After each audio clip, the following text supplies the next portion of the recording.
How's it going? Pretty good. Yeah, How are you? I'm doing well. It's been a busy morning. Yeah, it has been. We've had a lot of busy mornings, it seems like.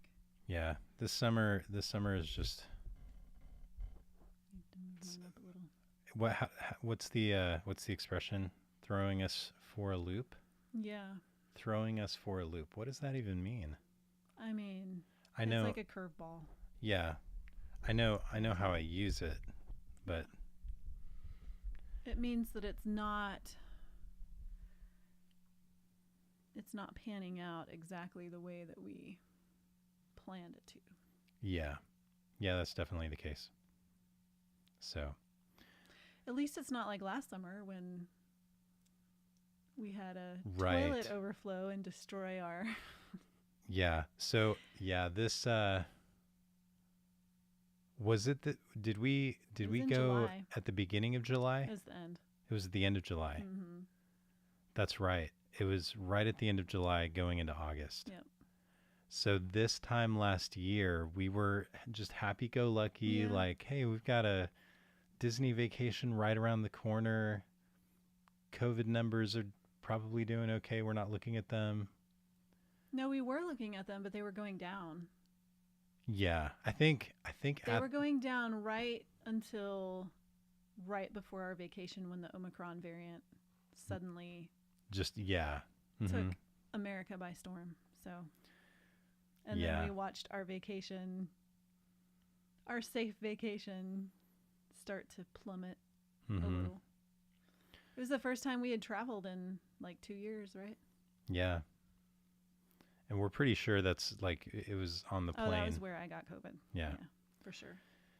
But we saw people in the Disney parks arguing with the uh, Oh, yeah, about staff wearing members masks. about wearing masks and stuff, and Yeah. people having to be reminded like they're children. Yeah, because they had their noses hanging out. I mean, those were the good ones. The noses hanging out. Anyways, Yeah. we don't have to get into all of that. But yeah, this summer is definitely like compared to what last summer ended up becoming. Yeah, this summer's manageable for It's sure. better. It's just busy. I don't like being busy. Yeah.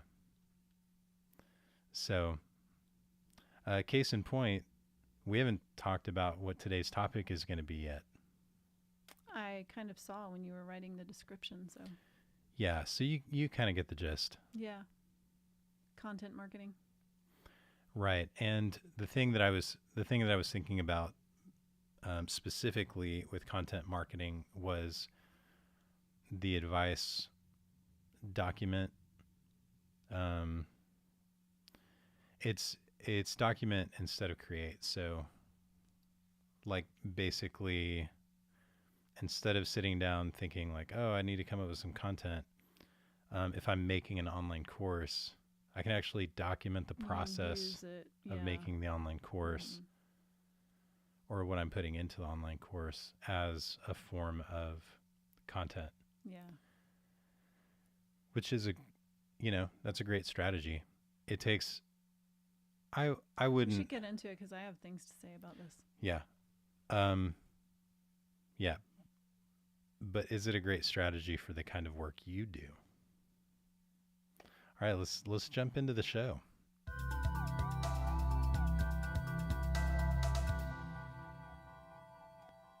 Hello and welcome to the In the Boat with Ben and Rachel podcast. I'm Ben, And I'm Rachel.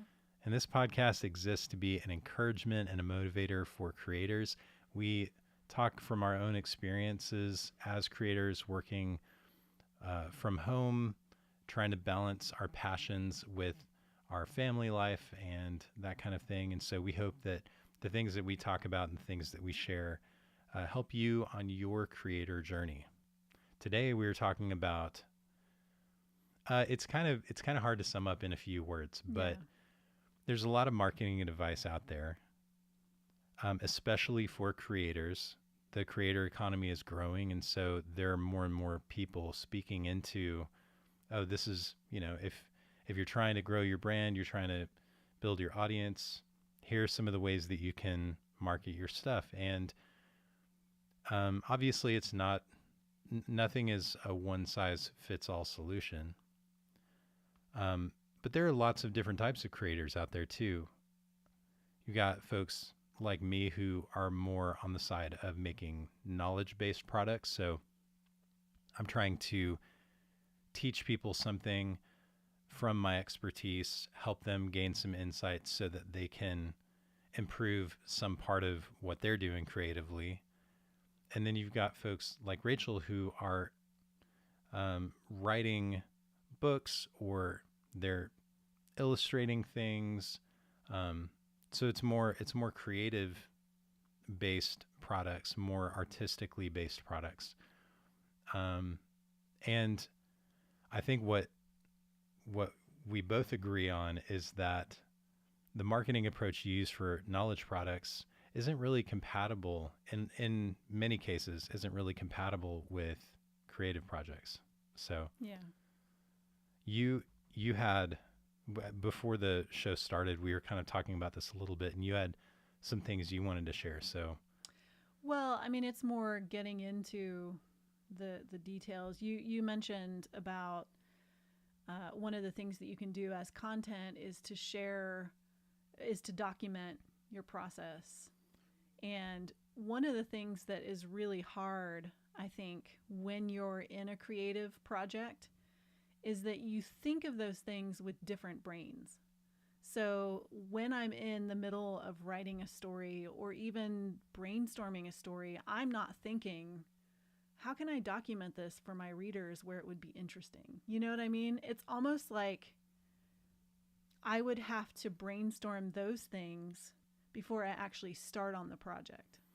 yeah, so let me for our listeners who might not be familiar, let me describe that type of marketing advice. The advice is document, don't create. And the idea behind it is instead of sitting down trying to think of a topic for a newsletter or a blog or a video or whatever, look at the thing that you're creating. So in my case, maybe it's an online course. So I'm making an online course, and instead of trying to create content that eventually sells that online course or solves a lot of the same problems as that online course, I can document the process of making the online course. That'll bring out some insights anyway, and the whole idea behind it is you can save time if you're documenting stuff rather than sitting down creating. You're really just capturing something you're already doing instead of doing extra work besides what you're already doing. And see, I would argue that it does not save time, because if I'm going to sit down and write and then document that process, it's going to take me much longer to get back into the actual writing of, just based on what I do. Yeah. I don't have a very visually, I know that, for artists, that can probably be really good because you can document your process as you're creating these things. But how do you document the creation of a book? I actually have some ideas for how one might go about doing that. And I'm very skeptical. Yeah, it's okay. We can get into that. But so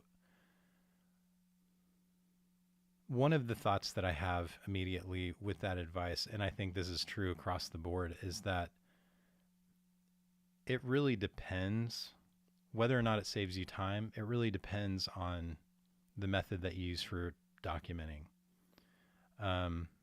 Because when it comes to making content at all, a lot of the bottleneck doesn't come from there.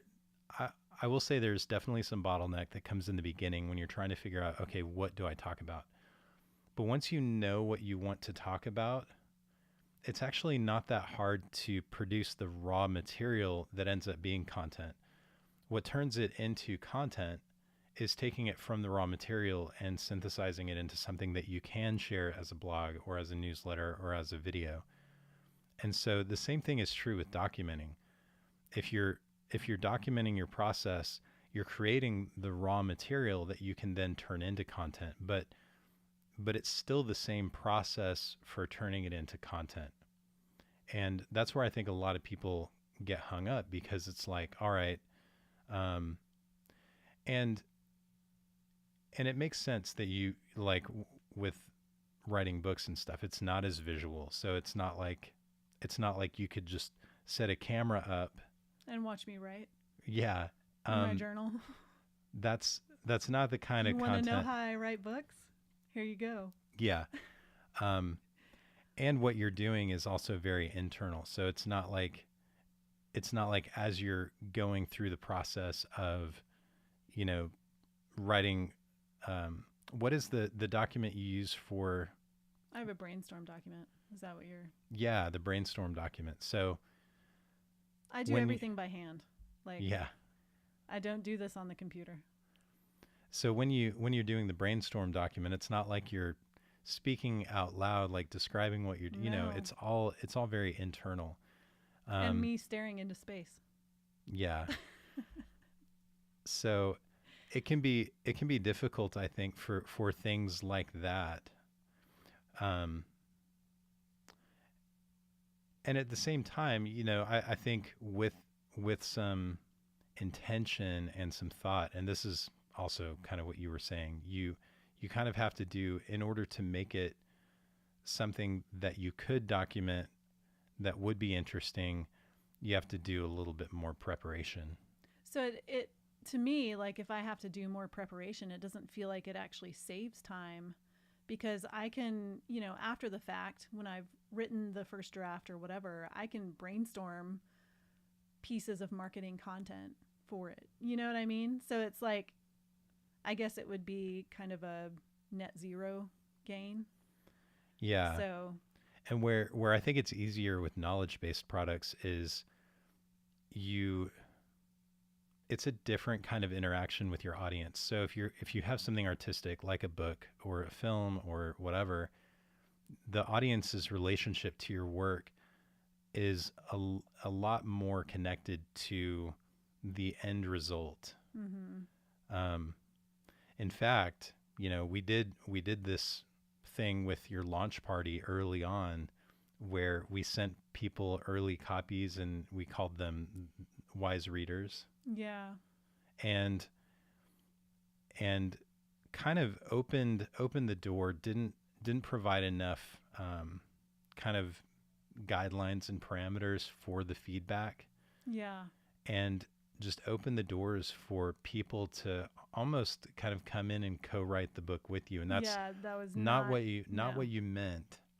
But that was a really discouraging experience. Like, because with a product like that, or with a creative project like that, you have an idea of where you want the story to go. Right. You're the one who has the knowledge and the experience to actually tell the story in the right way. Like, you've made intentional decisions about why this character did this thing and this other character did something else. And so it's almost like documenting that part of the process invites the subjectivity of the audience into it. And that can feel really unsettling. And also, on a practical note, if you share things from early drafts and stuff, publishers don't like that. Traditional publishers don't like, I've seen even poetry, they won't print poetry if it's already been shared somewhere else. And so it's really hard to do that kind of stuff when you are a word-based person, Yeah. So you just have to be really careful about, I could probably take a picture of my journal or something where you can't really read all of the story. But I couldn't just lift something from my actual written journal and post it somewhere, because that's considered published content. And I can't use that. I can't use that if I'm trying to sell a book. Yeah. So there are really kind of practical things like that you have to consider. Mm-hmm. Whereas with, like a knowledge product, the relationship the audience has with my work is kind of iterative. Like I want them involved in the process because it's something that is meant to solve a problem for them. And so inviting their subjectivity into the Mm-hmm. conversation earlier That can actually help. makes, it makes a lot of sense. It makes it a better product for everybody. Mm-hmm. Um, you know, I could guess at what I think people are struggling with or what questions they'll have along the way and do my best to put something together and then just like drop it in front of them. But the earlier I can invite them into that process, Yeah. the more information I'll get, the more insights. So it actually, it just makes so much more sense to do it that way Mm-hmm. with that type of product. So I'm wondering with more like artistic or creative type products, if it makes sense to capture things along the way, but not with the intention of, making them a part of your ongoing marketing strategy while you're producing that work. People do this with films a lot. So they'll take behind the scenes. You've done this with your books before where you've written character outlines and stuff like that and descriptions, and you fleshed out the characters for your own purposes Mm-hmm. much more than you share in the book, so that those characters have kind of a rich, what feels more like a rich inner life and that kind of thing. And then those are things that you can make a part of your marketing. Right. So that's one way to kind of follow that advice without feeling like, oh, I have to. Yeah, and for my first book, I think one of the content pieces I used was we had to cut it by about 10,000 words, and so I just saved those cuts and provided them as like deleted scenes kind of thing. So I mean, there are ways to do it. I think what is hard to imagine is the documentation of the process, because it's just, first of all, it's like the same for everything I do. Yeah. I mean, every book is a little bit different, but it's the same kind of process. And then it's like, what is interesting to people? I know that people want to see an inner look at, how an author gets from here to there. But after that, it's like, well, I can't just share that about everything, because it gets boring. So. Yeah. Well, and in some ways, you're not as much creating marketing materials as you are creating kind of product add-ons in some way. Yeah. So that's kind of what it amounts to. Yeah. It is interesting to me, and I guess I go back to the film industry because this is where I see it the most. I've especially with Stranger Things that just came out, I'm seeing from their official channels all kinds of like behind the scenes content, getting to know the people who play the characters. Mm-hmm. And it's really interesting to me. It's, obviously those are things that they captured during the process of filming. Yeah. It's something that they captured along the way, but they're using it both. They're not like selling that anywhere. Mm-hmm. So it's not the same kind of thing. But they are using that as content to point to that last season and get people to. And see, I feel like that is such a natural fit though, because they already have the cameras out. And so they're filming these behind the scenes things.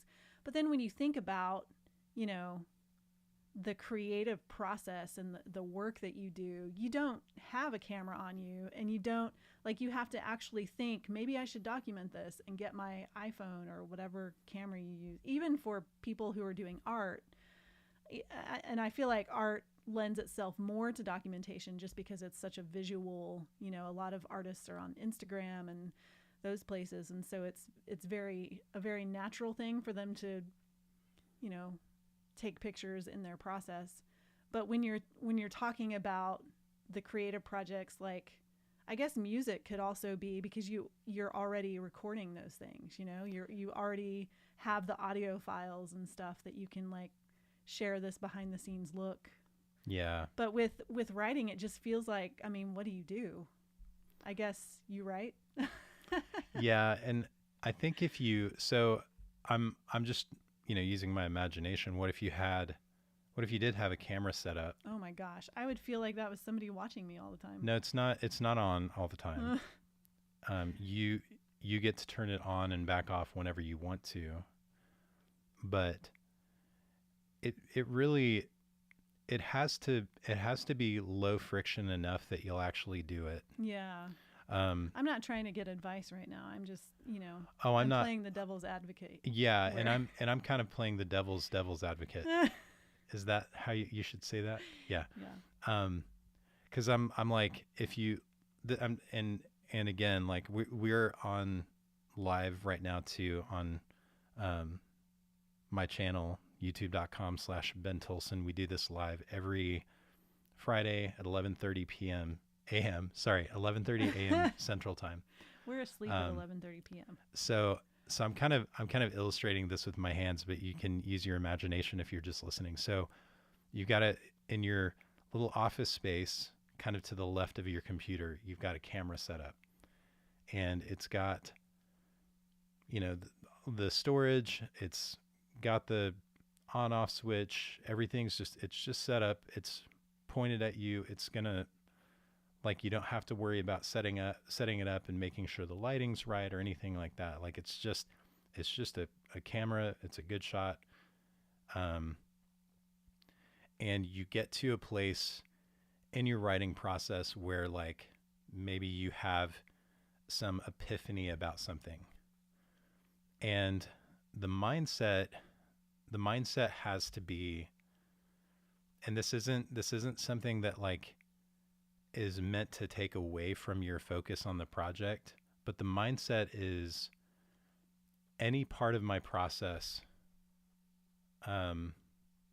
could potentially be interesting and enhance the experience of the reader. Yeah.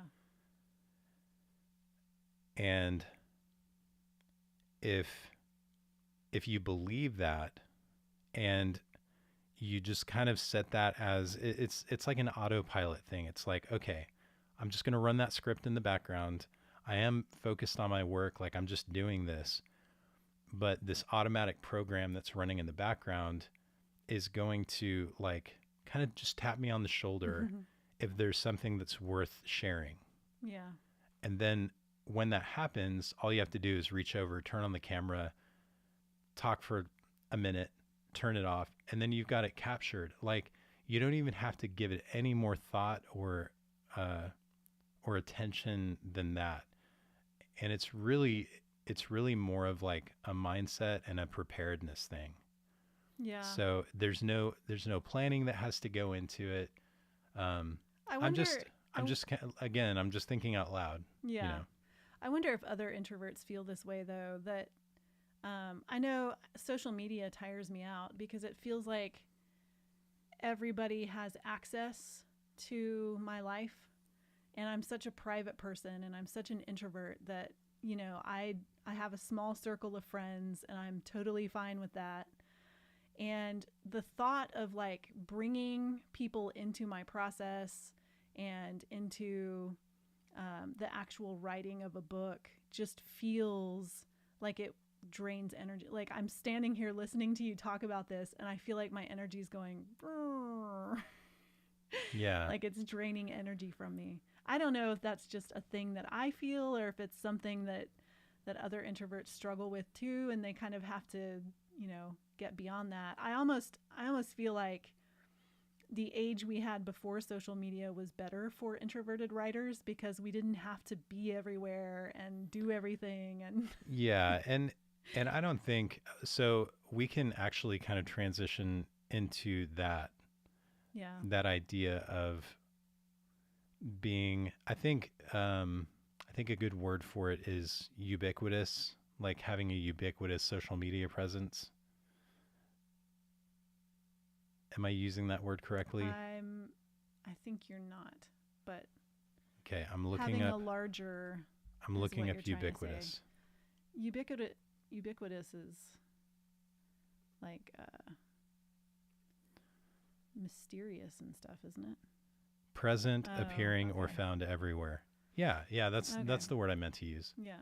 So having a ubiquitous social media presence, just meaning like you're everywhere. Now this advice goes counter to some other advice that's like, no, especially if you're just starting out, like pick a platform Mm-hmm. that you feel like you can be consistent on and just focus on that. And I tend to agree with that more. I feel the pull, I feel the pull to To do be everywhere everything. because Mm-hmm. the people I follow and look up to who are where I want to be Right. are everywhere. Yeah. But they weren't always everywhere. And that's something that's important to remember. Yeah. But when it comes to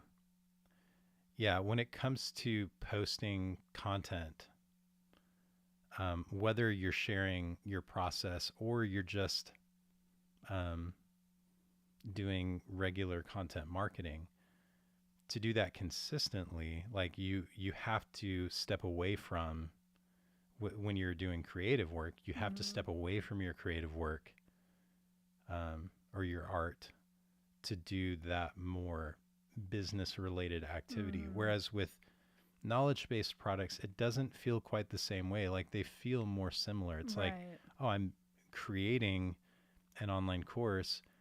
I'm kind of using the same muscles as I Yeah. am when I'm creating content Right. for marketing. Mm-hmm. So it's kind of a shifting of gears, and where you might have a lot of energy for your art, Mm-hmm. you might feel really drained by trying to make content to Yeah. share that art. Yeah. I had like, it was a stretch of probably 2 years where I posted very consistently, like several posts a day on multiple channels. And it would take me, I would come up with the content before, like the week before, and then I would schedule it all out because I had a scheduling system. But it would take me to come up with a whole week's worth of content. It would take me like a whole working day. And that's a lot. Like, that's a lot to ask a creative person to give away a whole working day when, I mean, my working days are like 5 hours, which is about what I get. But still, 5 hours, that's a lot of time to Mm-hmm. devote to just consistently doing content marketing when what you really love is, you know, creating books and fiction Yeah. and even nonfiction. My nonfiction stuff is not knowledge based, it's entertaining. So it just it's a difficult, I don't know, I feel like it's a difficult thing for fiction people or for creative people. Yeah. So there's definitely a trade-off that ends up happening, and I think this is the biggest challenge when it comes to being a creator is um, when when you're not seeing the results you want for your work. Your audience isn't growing, you're not getting as many sales, whatever that is. Um, the question that you ask yourself is, well, why isn't this working? Mm-hmm. And that's when, you know, that advice comes in. And a lot of times the advice when I'm in that place, I'm saying I'm not seeing the results I want, and I do research and I'm trying to find, okay, what are some things that I could be doing differently. Um, a lot of those things feel really compatible with the kind of work that I'm doing. Yeah. But if you feel like most things are incompatible, um, I think the first stop is to say, okay, this all of this advice may actually just not be right for what I'm trying Yeah. to do. Um, or it might be something that I'm not able to commit to until I can hire help, Right. or maybe there's something else that I haven't found yet and I just need to keep looking and I need to find the right type of marketing approach that fits where I am right now and the things that I really want to do. And the next step after that, I think if you've exhausted all of the possible approaches and you're like, I'm done experimenting, you kind of have to decide like, okay, I've chosen not to do X, Y, and Z to market my stuff.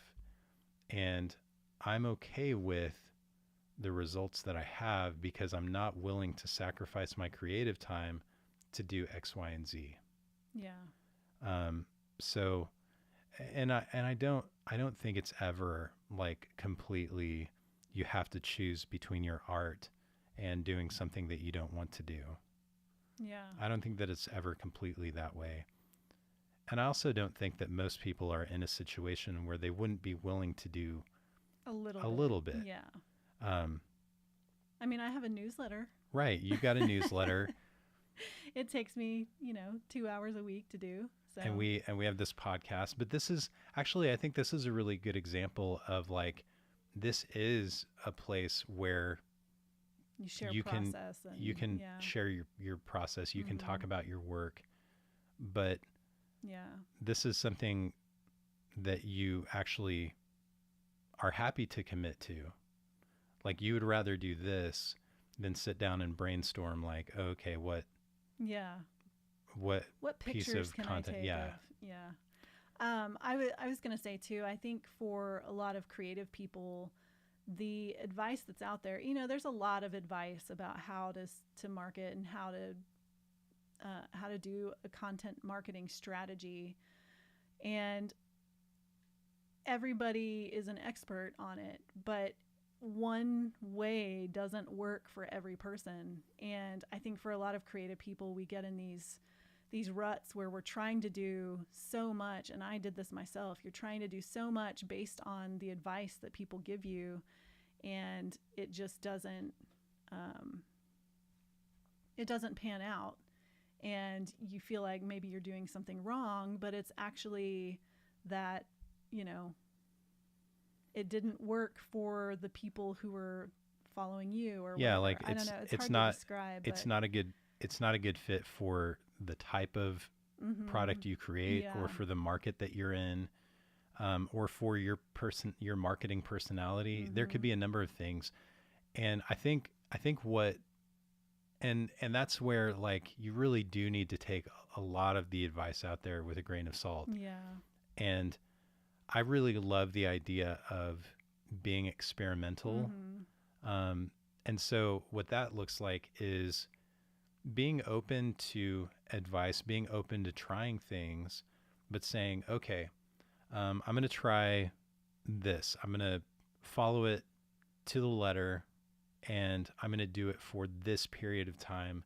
And the results that I'm expecting from this after this period of time are X, Y, and Z.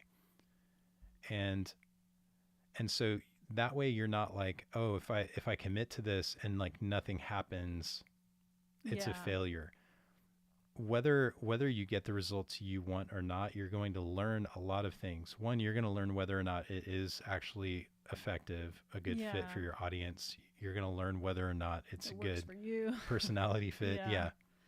Yeah, I was going to say too that I feel like a lot of the advice for creative people, especially for authors, is like a throw everything at the wall kind of thing, where it's like see what sticks, You have to try everything. And sometimes that gets exhausting too, because how do you know how long to give it, and how do you know when it's actually working if it doesn't seem like there are big numbers or whatever, like it's such a hard, it's almost like what it feels like publishers sometimes do with books when they're acquiring books. They can't say for sure that something is going to be a big seller because the market is completely unknowable.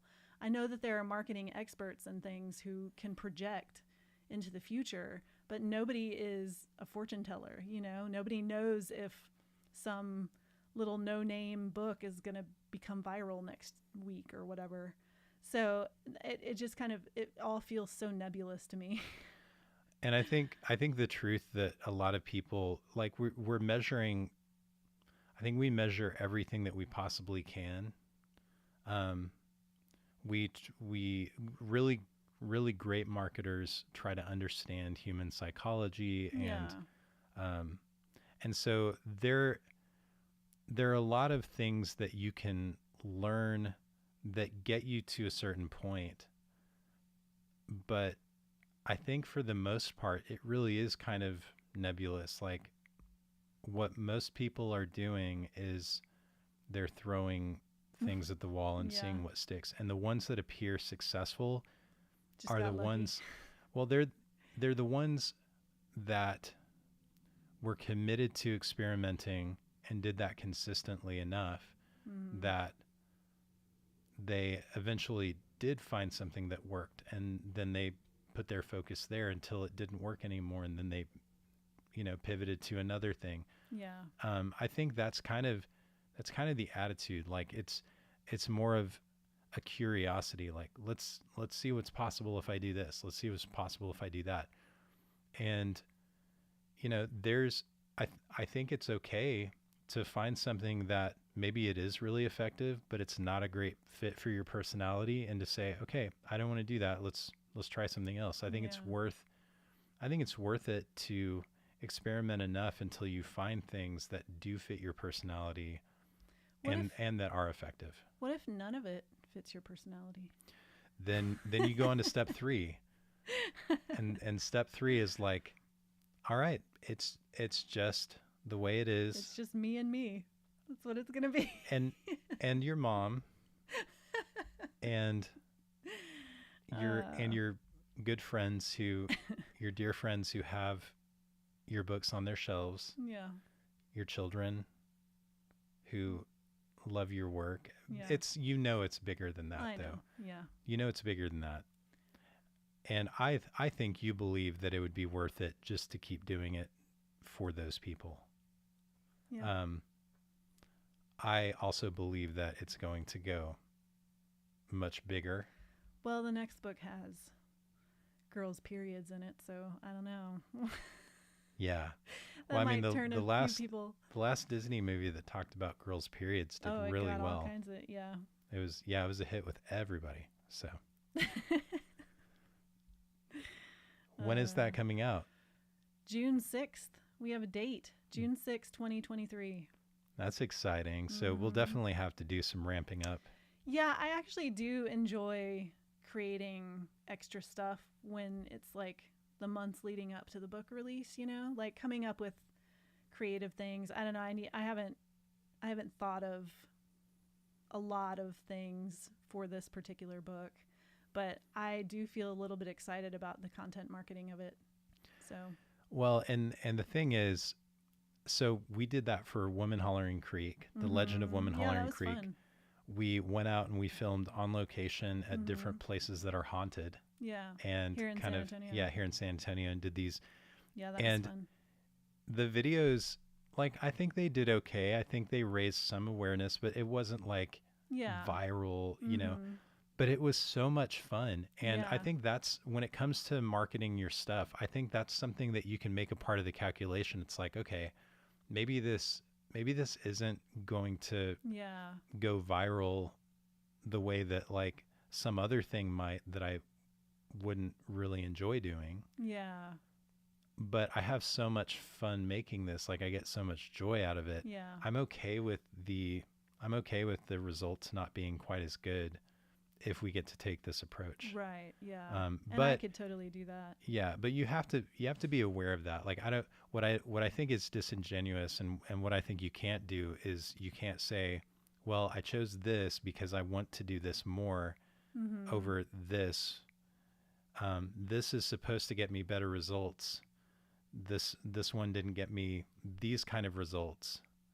I chose to do this, but I You expected should these kind use of results. you should You know, use it's kind of confusing.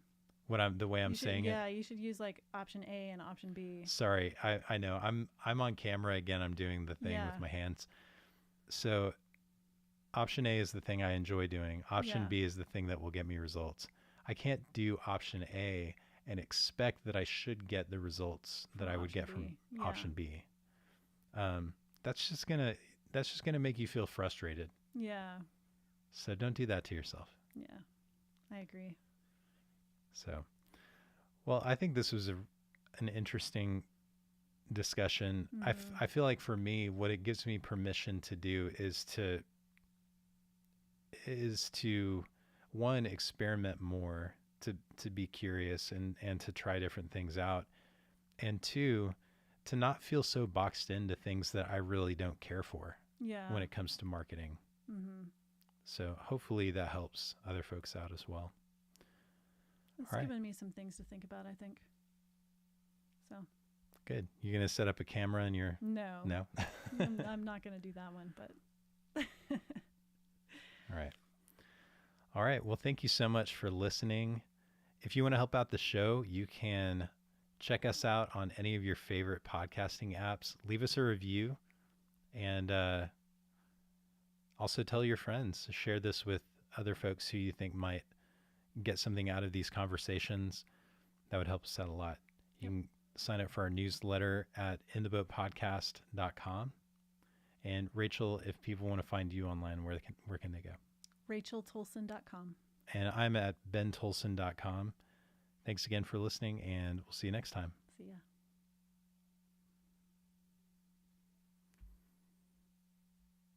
All right. So if you were to try to guess, like what are some things that you walk away from this conversation maybe doing a little bit differently in your approach? Probably nothing. I'm just kidding. No, I actually have been thinking for a while that I need to have like a dedicated brainstorm time for coming up with some marketing ideas. I don't know that I would still capture my process, but I've also been thinking about doing some things that are for writers, just talking about productivity and some of the ways that I do things. Not that it has to be the way they do things, but I think sometimes it can help to see one person's process so that you can develop your own. Yeah. And see, that is more on the knowledge-based side. Yeah, and I can use that content in other ways.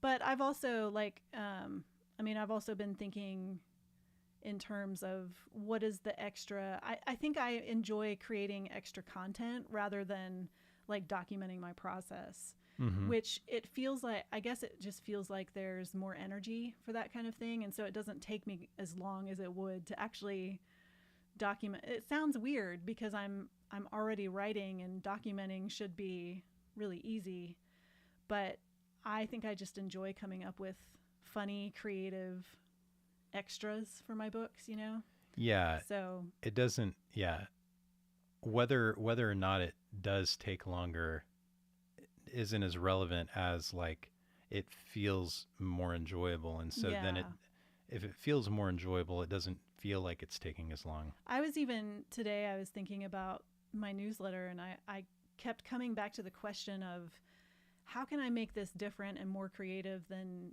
other regular newsletters? Like I like to be out of the box, I guess. Yeah. I like to do things differently, and I know sometimes that doesn't equal the results that you might expect, but I don't know. I guess one of my values as a creative person is just being different and doing things. Like when somebody says you can't do it that way, my immediate thought is watch me. Yeah. You know? Yeah. Well, and I think So, I think joy and passion, if you fall into a rut where you're just making content to make content because you're trying to follow some advice, yeah. and it I've ends been up there. being this like joyless, dry thing, I think people kind of catch that. Whereas if you're Yeah. doing something with You're excited joy and about you're and- excited about, I mhm. think over time that really starts to come through, and that can be contagious. Yeah. So I'm Yeah, it's a just big believer in that. It's a slower burn, I think. especially when you're in, you know, a creative product kind of thing rather than a knowledge based. So Yeah. All that's right. fun. I think for me, it's really more about like I need to start measuring things and setting the parameters and experimenting. Like I Mm-hmm. actually need Yeah, to I do need the to do that too. experimentation. Um, I'm really bad about just like deciding to do something and then just going for it. And if Yeah. I just slow down a little Yeah. bit, I put a little bit of thought into, okay, how long am I going to do this for? What kind of results am I expecting? How am I measuring things? Yeah. I can get a lot more useful information Right. out of that. So, Yeah, when you jump into things, it's more likely that you won't be consistent with it hmm, if you don't have those necessary conversations with yourself. yeah. All right. Well, we're going to sign off. Thanks All again right. for watching, listening, and we'll see you later.